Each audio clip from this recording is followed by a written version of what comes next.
Everybody. Mark Ambrose here. I want to welcome you to Faith in the Real World, where we try to bridge the gap that is often created between church and everyday life, or the things we study in our Bible and learn about God and how we live them out every day. There's often a gap there, and a gap that God doesn't want. In fact, our faith and our walk with Jesus is to impact every part of our life and not be segregated or segmented off to this special private place called church.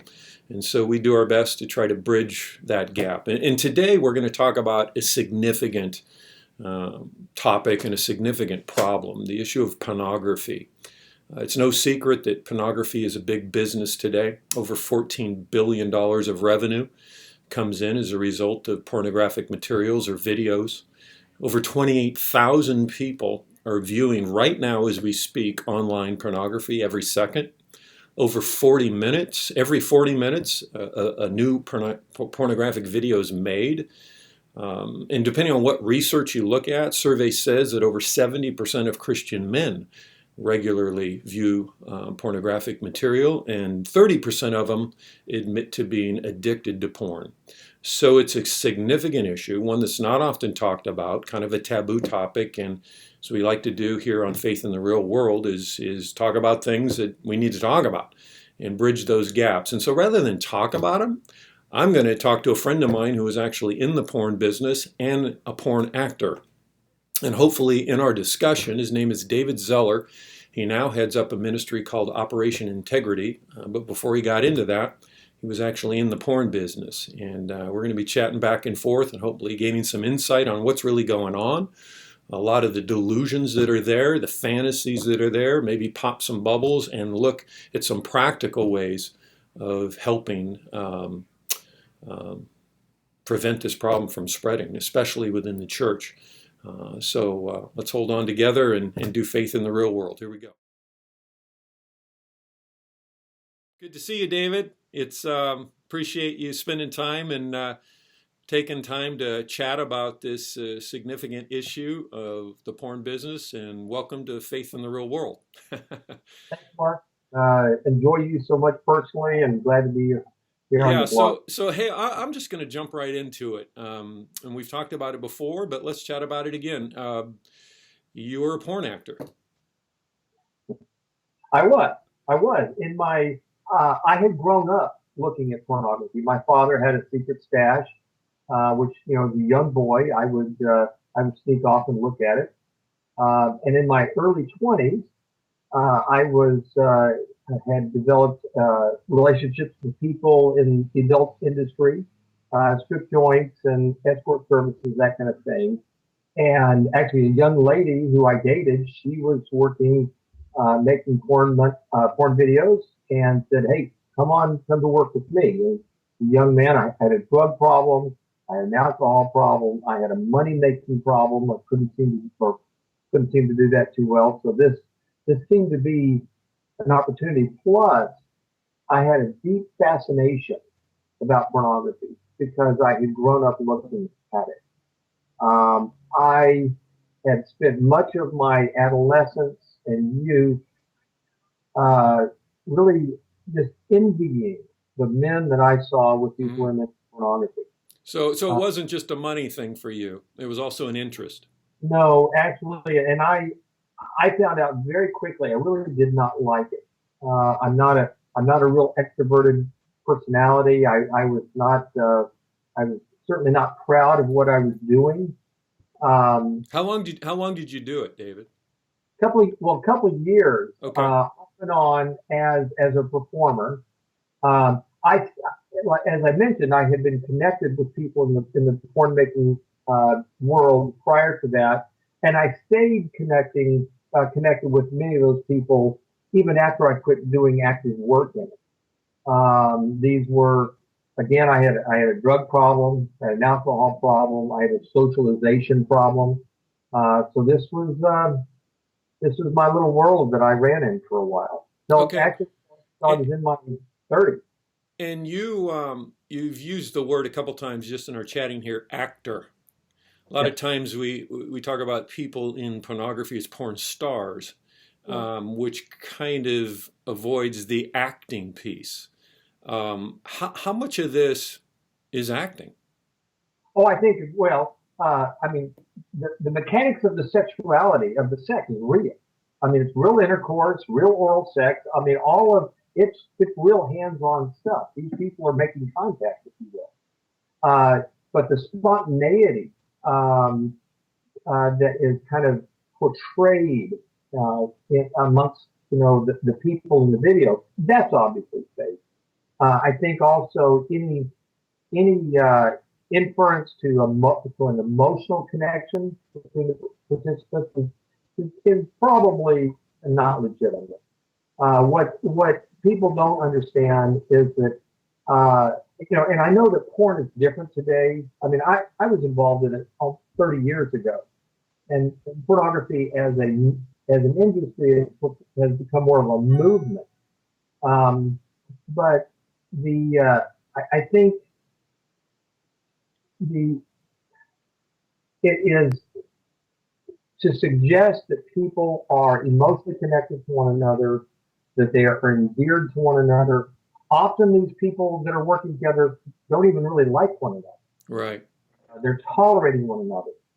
What you don't see is the coercion that goes involved, the manipulation that goes involved, the emotional cruelty that can be involved there. Of course, none of that comes out. So when we talk about actors and we use the term porn stars, uh, these are not, the industry is not making stars. They are making people commodity. And when that commodity is no longer financially viable, they're done. And it's not like they have developed, like with an actor per se, who's working out of Los Angeles or New York in television or movies or on stage. Those people have a body of work. They've invested their talent and their life, and they have something to pass on to others.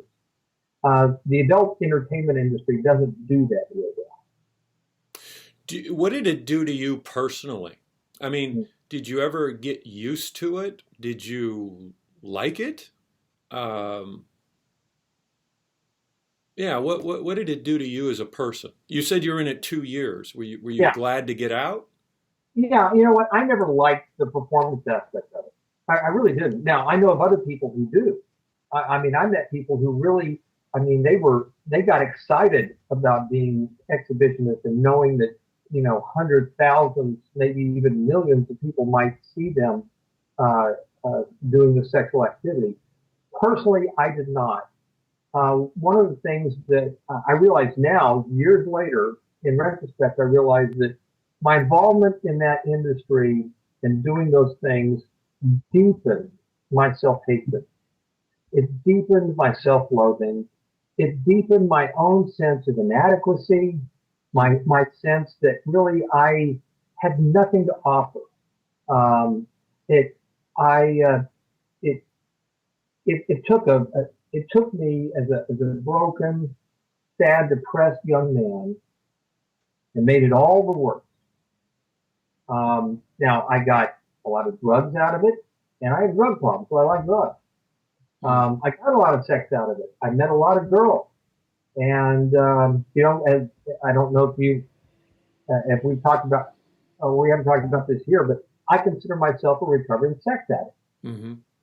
That means that I'd grown up learning to use my sexuality, my own personal sexuality, as if it were a drug.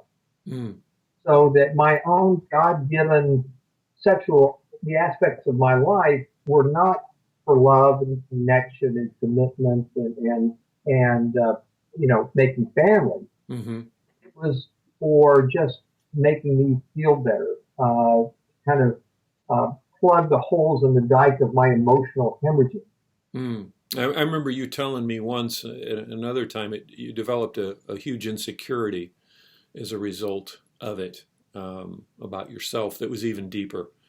Absolutely, I mean, I was very insecure going in. I think that's one of the reasons why. I mean, I know this is that I had experienced childhood harm, sexual childhood harm as a little boy. Also, with me being exposed to my father's pornography, that's sexual abuse. Mm, It really is. I mean, for children to be exposed to their parents' pornography is sexual abuse. mm, So, I mean, I was broken in the emotional aspect of my own sexuality. mm, So I kind of set up, and then my involvement in the pornography world, and it deepened it made it all the more profound for me. mm, And, um, and all of that sounds so dark and sounds so depressing. Um, there's great hope though. And you as a pastor, you tell this. I know I can tell people this. Wherever sin abounds, grace mm, abounds all the more. mm, And today, I can look back and see those times, not including my childhood, but all those years of self-destruction involved in the pornography industry with my drug problems, my alcohol problems. I see that now as a kind of preparation. mm. Taught me to have a great appetite for the opportunity to heal. And so that today, I don't miss those opportunities. I look for them. And when Mm, I see them, I grab a hold of them. mm. How did you get out of the business?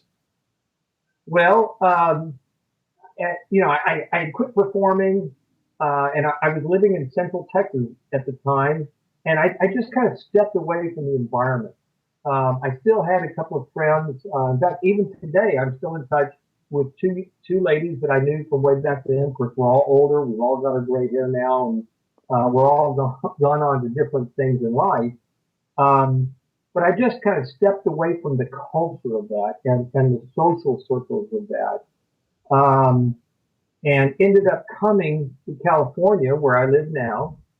And I worked very hard to grab my bootstraps and pull real hard to kind of straighten myself up. Mm, And so I quit the kind of the day-to-day activities that go along with that culture and just worked my regular job. I still struggled with drugs and alcohol for a while. In fact, I had to get some help for that years later. But that's how I got out of the industry. you just walked away, basically. You said kind of I'm done with it because of all the baggage associated with it.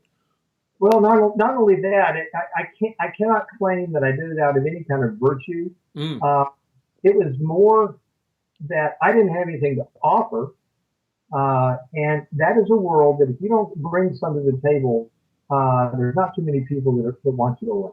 got it.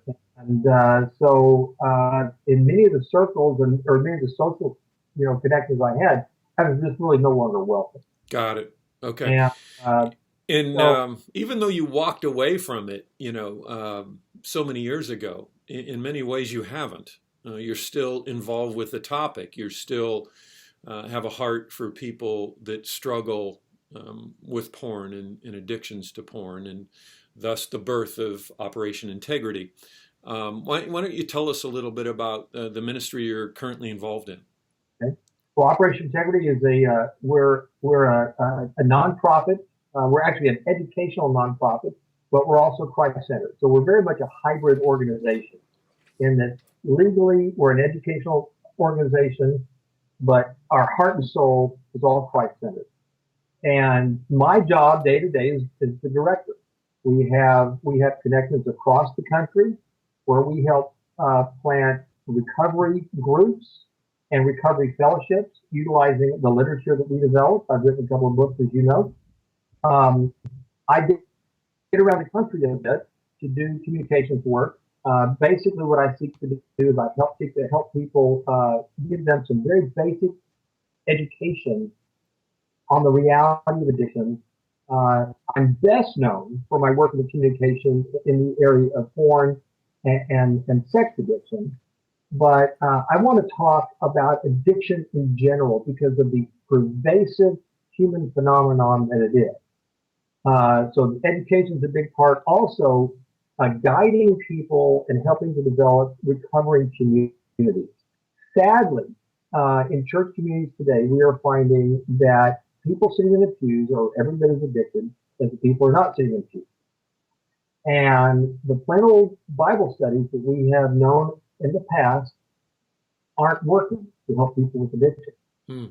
Certainly, I'm a man, I read my Bible voraciously, but to come in and have an intellectual study, to walk away with a theological paradigm that does not help us change aspects of our behavior and does not help support people emotionally and behaviorally without judgment, with deep empathy and compassion. That's community. Hmm. The third aspect that I try to talk to people about is doing the personal inner journey. I believe that coupling the 12-step programs and counseling and therapy together as a cohesive, integrated effort is a powerful tool for spiritual formation, spiritual transformation. Hmm. To help people bring their head and their heart linked together. And those aspects all leading, one of the terms that's become popular today is spiritual formation.